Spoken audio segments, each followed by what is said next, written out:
אז בימים האלה מציינים עכשיו 100 שנה להולדת הסופרת ז'קלין כהנוב, שאולי רבים מאיתנו לא מכירים או קוראים מיצירותיה. היא נולדה בקהיר, בסביבה קוסמופוליטית, והגיעה לישראל הישר לתוך כור ההיתוך, והיא בחרה להתמקד בכתיבת מסות, ז'אנר ספרותי שרחוק מהמיינסטרים ומהדת הקהל, אבל הדמות שלה והקול המיוחד שהשמיע משכו בשנים האחרונות גם קהל קוראים חדש. אז כעת מנסה הקולנוען רפאל בלולו להפיק סרט על חייה, ובשביל זה הוא מבקש את עזרת הציבור באתרי מימון ההמון, בין היתר כדי לנסוע לפריז גם, לראיין את מעט האנשים שעוד הכירו את כהנוב. בוקר טוב רפאל.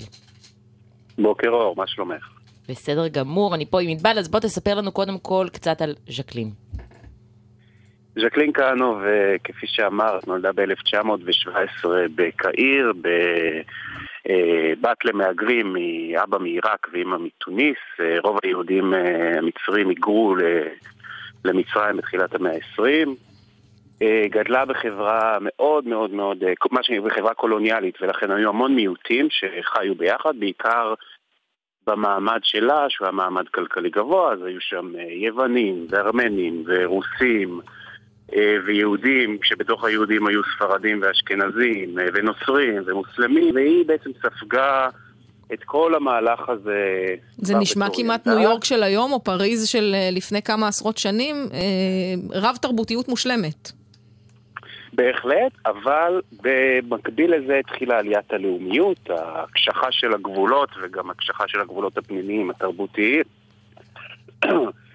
ובאמת בשלב הזה ז'קלין כהנוב, ואחרי ביקור קצר שעושה ב-1937 בישראל וגם בארץ ישראל מה שנקרא, וכותבת גם כן על שני דברים שמאוד בלטו אצלה. מצד אחד הצחיק אותה, עשו להם סיורים מקיבוץ לקיבוץ, וזה הצחיק אותה שהיא תמיד פוגשת את אותו גבר שמדבר בדיוק באותו אתוס ופאתוס ונותן תחושה, וזה נורא משעמם. אבל מה שמאוד מצא חן בעיניה זה האנשים.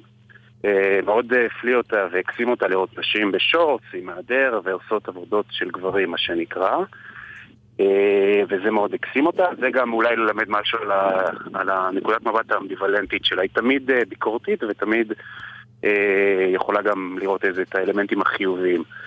אבל בעקבות הביקור הזה היא לא מיד אמרה ישראל היא המקום שבו אני רוצה להישאר לנצח. זה עוד לקח זמן. לא, היא הייתה בת 20, עוד צעירה, והיא חזרה והיה לה חלום להיות רופאה. זה בחברה הגבוהה, זה פחות היה מקובל שאישה תלך להשכלה ולמקצוע, בטח לא כמו רופאה, והיא תמיד אמרה שהועידו לה בעצם לערוך קוקטיילים בחברה הגבוהה ולתפור כמו הריגה כזאת, וזה לא, היא לא הייתה מוכנה לגורל הזה, והיא פשוט עשתה מהלך. היא התחתנה עם רופא, עברה לשיקגו, עזבה אותו, ועברה לניו יורק, אותה ניו יורק שצאת, הקוסמופוליטית, והתחילה ללמוד באוניברסיטת קולומביה, עיתונאות. בדיוק זו הייתה עלייה של הניו ג'ורנליזם, והכירה שם גם כן את מי שהיה אהבת חייה, ושבר גם את ליבה. היא חיה בניו יורק, קלוד לוי שטראוס, האנתרופולוג המפורסם. אנחנו כבר נסגור איתו חשבון. כן. כן. והוא בעצם, היה להם רומן, אהבה מאוד מאוד גדולה, אבל הוא היה נשוי, ואיך אומרת אחת חברות של השריינט, היא אמרה, גברים הם פחדנים, כך היא טענה, והוא חשש לעזוב את אשתו, שהיו לו רגשות אשמה, כי היא נותרה במלחמה, היא הייתה יהודיה, היא נותרה במלחמה באירופה, והוא גלה לניו יורק, ובסופו של דבר זה לא הצליח, והיא הייתה שבורת לב, חזרה לקהיר, אבל קהיר שינתה את פניה.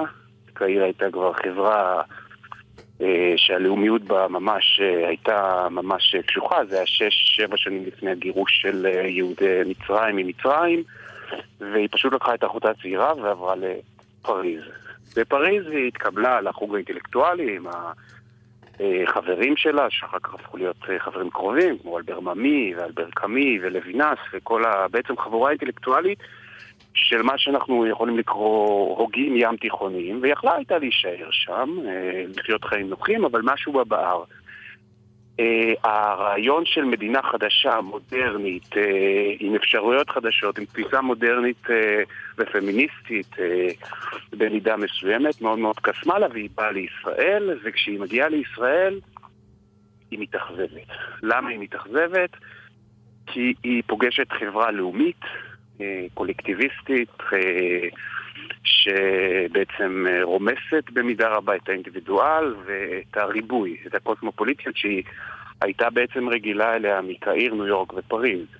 והיא מתחילה להגיב לזה, היא מתחילה לכתוב על זה, ובתוך זה היא כותבת, ובשנים האלה גם מגיעה עלייה גדולה של יהודי ארצות האסלאם. והיא רואה גם מתוך החוויה שלה, היא יודעת מה זה יהודי ארצות האסלאם, היא יודעת על המעמדות שהיו שם, ועל ההשכלה, ועל ההתמערבות. זהו, אז היא באה ממעמד מאוד גבוה, והיא מטען אינטלקטואלי מאוד עשיר אחרי כל הסיבובים שהיא עשתה בעולם. היא מגיעה לישראל, היא מתאכזבת, זה קשור גם ליחס שהיא קיבלה מהחברה הישראלית, האכזבה הזאת? אני חושב שקודם כל היא כן התקבלה במידה מסוימת. בתור דוקומנטריסט אני יכול להגיד לך שלא מספיק, כי אני לא מוצא עליהם מספיק חומרים כפי שהייתי רוצה למצוא. ותכף נקשר את זה גם לאדסטארט ולמה הוא כל כך קריטי, אבל היא כן התקבלה, אבל היא התקבלה אני חושב כי לא בגלל שהיא באה עם מטען אמריקאי ואירופאי, אז היא קצת תשתשה את הזהות המזרחית, לפחות בעיני מה שהיה ההגמוניה של אותם שנים, שזה בעיקר היו גברים אשכנזים שקיבלו אותה וגם טיווחו אותה אחר כך לישראליות, והתחילה לכתוב בעיקר בקשת של אהרון אמיר, שמי שהכיר אותה, לא, זה היה טומי לפיד שהיה עורך מעריב לימים, ומי שהכיר את טומי לפיד זה היה ניסים רג'ואן, היה עורך של עיתון אל-חייאת, אם אני לא טועה, שזה עיתון שפורסם בערבית בישראל. אז היא בעצם מתקבלת למיליה הזה של אנשי רוח, סופרים, עיתונאים, בתקופה שהעיתונאות כמובן בשיאה. והיא קצת גדולה מהרבה מהם, זאת אומרת, פגשה שם בקשת את עמוס עוז הצעיר ואת חיים באר הצעיר, דליה רביקוביץ' מתחברת אליה, ודליה רביקוביץ' בת 24 וכותבת לה מכתבים של הערכה, אולי אפילו הערצה, רואה בה איזה מודל נשי. אתה אומר פה המון שמות שכולנו מכירים, ואיכשהו את שמה של ז'קלין כהנוב פחות אנחנו יודעים לקשר לדבר הזה. למה זה קרה? נכון.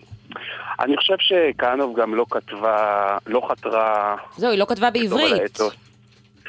בסדר, אבל היא התממשה בעברית. זאת אומרת, היא כתבה תמיד בצרפתית או באנגלית, והיו מתרגמים אותה לעברית.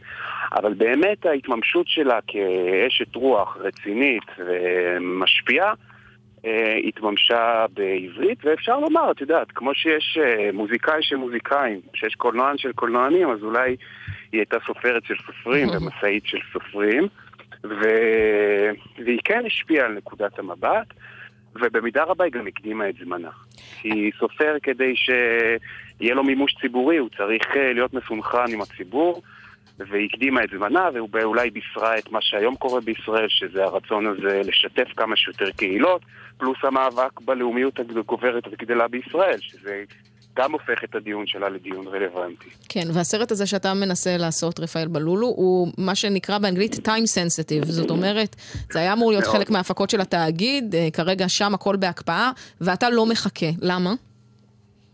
העניין הוא שבמהלך, צילמנו 2 ימי צילומי הצלה בישראל, עם אנשים מבוגרים, ואחד מהם היה באמת יצחק ליבני, שאני זוכר שדיברתי איתו חודש לפני שהוא נפטר, והוא היה באמת חד ומצחיק, כן. הוא הכיר אותה, הוא היה בן זוג של דליה רביקוביץ' בין היתר, והוא הכיר אותה והוא היה מיודד איתה, ואני ממש, איזה כיף אמרתי, יש לי פה איזה אוצר, ושבוע לפני הצילומים הוא פשוט נפטר בישראל, אבל בתוך התחקיר הזה גם גיליתי חברה שלה שלמדה איתה בקהיר, הם בעצם היו חברה של 3 בנות או של 3 נשים, שזה ז'קלין, דיאן, שגרה בפריז והיא בת 100 וצלולה, ודניס שנפטרה וחיה בבאזה, והם כולם התפזרו בעולם, והם היו בקשר עד יום מותה של ז'קלין, ודיאן חיה בפריז, וכל דקה, הזכרנו היא בת 100, אז כל דקה זה באמת עניין מהותי, ובגלל שלא נשארו הרבה מאוד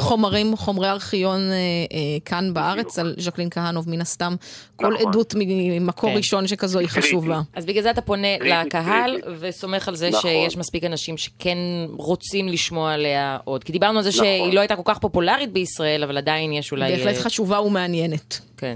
בהחלט. ולדעתי יכולה להפוך להיות פופולרית. חלק מהמחשבה זה באמת גם להוציא מחדש את הכתבים שלה, ולהנגיש אותם לציבור. בארכיון, אם יש דברים שמעולם לא פרסמו, יש למה לצפות. אני אשמח אם קהל המאזינים יתמוך בנו. אפשר איזה ז'קלין כהנוב, להציל את ז'קלין כהנוב בהדסטארט, אפשר גם להיכנס לדף של ז'קלין כהנוב בפייסבוק ומשם למצוא את הדרך, ותודה רבה לכל מי שיתמוך ותתמוך בנו. רפאל בלולו, תודה רבה. בהצלחה עם זה. תודה רבה. תודה, שבת שלום.